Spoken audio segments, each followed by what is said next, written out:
komunikasi serat optik. Prinsip transmisi fiber optik.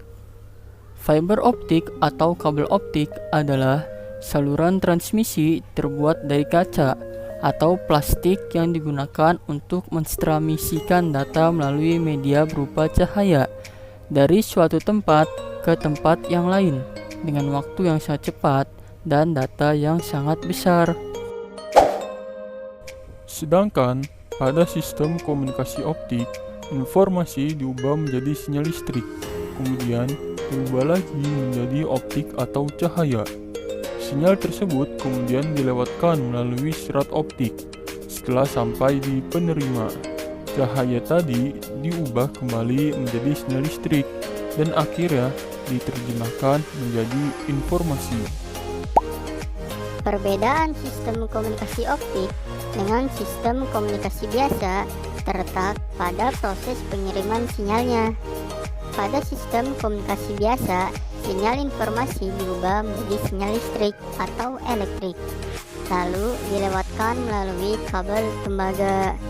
Setelah sampai di tujuan, sinyal tersebut diubah kembali menjadi informasi yang sama seperti yang dikirimkan. Prinsip fisik cahaya optik terdiri dari 3. Yang pertama, sinyal awal atau source yang berbentuk sinyal listrik pada transmitter diubah oleh transducer elektropik menjadi gelombang cahaya. Yang kedua, gelombang cahaya selanjutnya ditransmisikan melalui kabel serat optik menuju receiver yang terletak pada ujung lainnya dari serat optik. Dan yang ketiga yaitu pada receiver sinyal optik diubah oleh transducer optoelektronik dalam kurung fotodioda menjadi sinyal elektris kembali. Struktur fiber optik. Yang pertama yaitu core, inti kabel. Core berfungsi untuk mengalirkan cahaya dari satu ujung ke ujung yang lainnya. Core yaitu elemen pertama dari fiber optik yang merupakan konduktor sebenarnya, yaitu sebuah batang silinder terbuat dari bahan dieelektrik, bahan yang tidak menghantarkan listrik. Yang kedua yaitu cladding, yaitu selubung. Cladding berfungsi sebagai cermin, yaitu memantulkan cahaya agar dapat merambat ke ujung lainnya. Yang ketiga yaitu coating, yaitu pelindung. Coating berfungsi sebagai pelindung mekanis yang melindungi serat optik dari kerusakan dan sebagai pengkodan warna pada serat optik. Coating yaitu bagian pelindung lapisan inti dan selimut yang terbuat dari bahan plastik inti dan selimut yang terbuat dari bahan plastik elastis PVC yang berfungsi untuk melindungi serat optik dari tekanan luar. Yang keempat yaitu strange member atau tanning, yaitu serat penguat.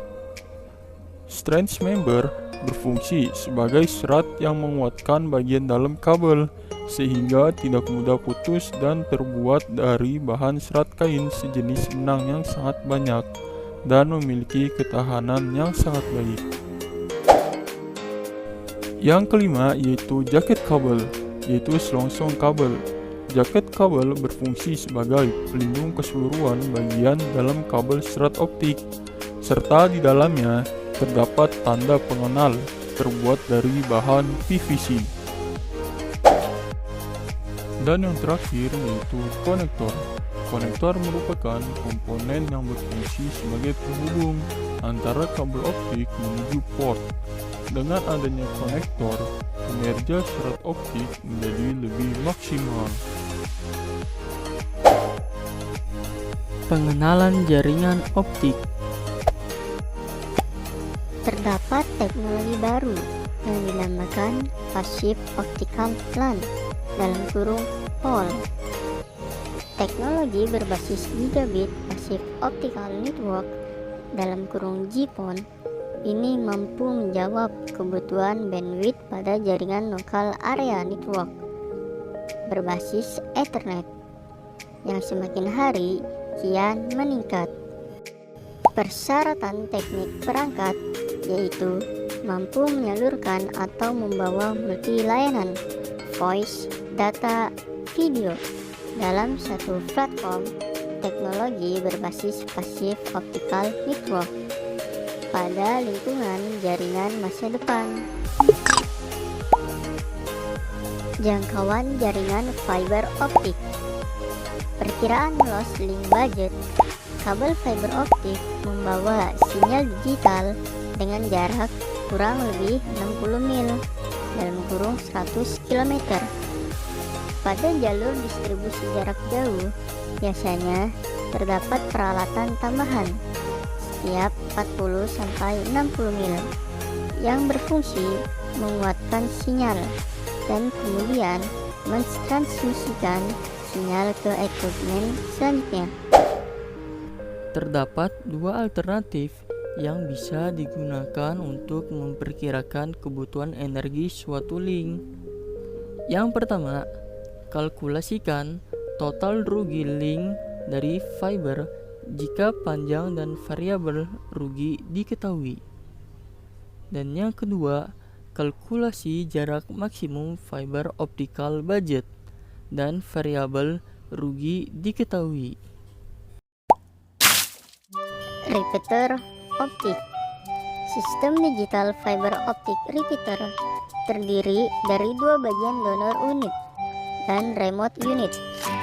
Donor unit menangkap sinyal BTS, mengonversi menjadi sinyal optik, dan mentransmisikan sinyal yang diperkuat ke remote unit melalui kabel serat optik. Remote unit akan mengubah kembali sinyal optik menjadi sinyal RF dan memberikan sinyal ke area di mana jangkauan jaringan seluler tidak memadai, dan sinyal seluler juga diperkuat dan dipancarkan kembali ke BTS melalui arah yang berlawanan. WDM, Wavelength Division Multiplexing, merupakan salah satu teknologi multiplexing dalam komunikasi serat optik yang bekerja dengan membawa sinyal informasi yang berbeda pada satu serat optik dengan menggunakan panjang gelombang cahaya laser yang berbeda. Teori DWDM. DWDM merupakan suatu teknik transmisi yang memanfaatkan cahaya dengan panjang gelombang yang berbeda-beda sebagai kanal-kanal informasi, sehingga setelah dilakukan proses multiplexing, seluruh panjang gelombang tersebut dapat ditransmisikan melalui sebuah serat optik.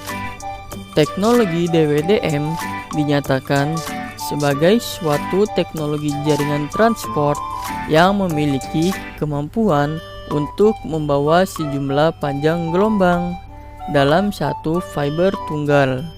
Artinya, apabila dalam suatu fiber itu dipakai 4 gelombang, maka kecepatan transmisinya menjadi 4 dikali 10 GB per second. Pada DWDM, terdapat beberapa komponen utama yang harus ada untuk mengoperasikan DWDM. Komponen-komponennya yaitu yang pertama, line optical fiber amplifier, dan yang kedua, optical supervisory channel unit, dan yang ketiga, band multiplexer DMUX, dan yang keempat yaitu channel MUX DMUX, dan yang terakhir yang kelima yaitu tributary transponder.